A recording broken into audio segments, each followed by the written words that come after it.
Good morning, children. Today we are here starting with the next unit, that is genetics, and chapter 5 unit of reproduction is completed. Chapter 5, and this is the first chapter of this unit, and its name is Principle of Inheritance and Variation. Okay, so first of all I am going to explain you. See that it is very tough. I am holding the mobile with one hand and I am explaining with the other hand, and I have to show you the book also. I have to explain it on this page also. So kindly cooperate if mobile will move from here to there. Look at here. I am here explaining first of all, as we are starting the unit genetics. I will be sending the notes of this also. Genetics. तो genetics is the branch of, book में बाद में बताती हूँ, पहले आपको explain करूँ कि genetics is the branch of biology which deals with heredity and variation. तो जेनेटिक्स के अंदर हमें दो चीजें पढ़नी है, as the name of the chapter is also there. Heredity का मतलब ही इनहेरिटेंस होता है. Heredity means inheritance and other is what, variation. तो heredity and variation, these are the two terms which are to be studied in this branch of biology which is genetics. अब इसके अंदर जब हेरिडिटी और variation पढ़ना है तो first of all we should know what is heredity. तो heredity का मतलब होता है transfer of characteristics from the parent to the offspring. Suppose ये एक पेरेंट है, अब इस पेरेंट का हाइट जो है वो टॉल है and the offspring has also become toll.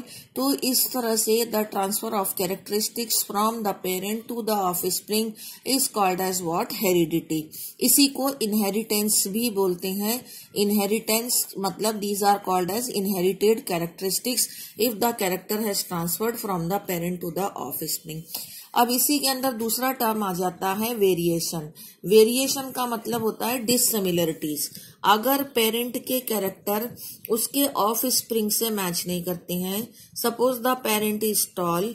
Tall means I can show it this way, and offspring has become dwarf. Okay, and it has become dwarf because of any reason that we will be discussing in the chapter. But if the characters are not matching to the parents, means they are dissimilar to the parents. और एक ही parent के जो अभी definition के जो notes भेजा है उसमें डेफिनेशन में आप देखेंगे, suppose this parent is having 3 offspring and the characters of these offsprings are also not matching to each other.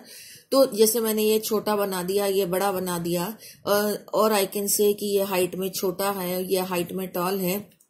तो characters of each other also not matching. These are the progeny of the same parents, but their characters are not matching. They are dissimilar characters. Hence, it is called as what, variation. So in this way, we are to study the heredity and variation in this branch that is called as genetics.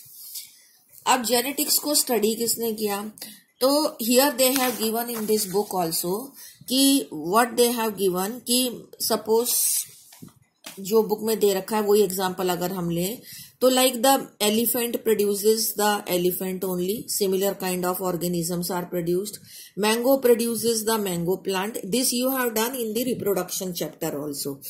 But sometime the differences are also there. They show some differences to their parents and some of characters are identical. Offspring are identical to their parents and they show differences also. तो ये ही heredity और variation है.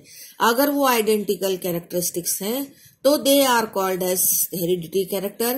If they are showing the differences तो it is called as variation. Okay.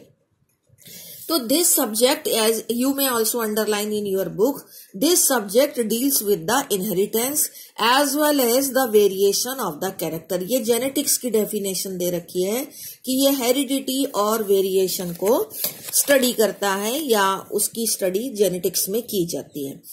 अब यहाँ पर ये दे रखा है कि human beings 8000 से 1000 से 10,000 BC के पहले से ही हेरिडिटी और वेरिएशन की स्टडी कर रहा है. वाइल्ड प्लांट्स के अंदर हेरिडिटी और वेरिएशंस जो हैं दे आर क्वाइट नेचुरल, क्योंकि उसमें कोई artificial breeding, artificial pollination, hybridization वो सब नहीं कराया जाता. So that they are showing the और they are producing the natural variation. लेकिन once we had started the cross breeding or artificial hybridization or artificial selection of domestication of animal. So if we are doing the in case of plant the pollination by ourselves, ये आपने पिछले chapter में पढ़ा था, emasculation, bagging, rebagging करके cross pollination करवाया जाता है, that is called as hybridization. Selective rehybridization है. और उसी तरह से selective animal breeding, selective plant breeding करवाई जाती है. तो same way they are here giving कि वाइल्ड वैरायटी के एनिमल से, काउस से, हमने साहिवाल काउस पंजाब के अंदर बनाया है, तो this is a domesticated cows. तो that way we are creating the new varieties by performing the hybridization. So in that the variations are arising, but those variations are arising because of, you can say, the artificial hybridization. Okay, yeah, artificial pollination. But by natural methods also the variations and inheritance also takes place in the wild varieties of plants and animal. This is video 1 over. Now I will start the video 2.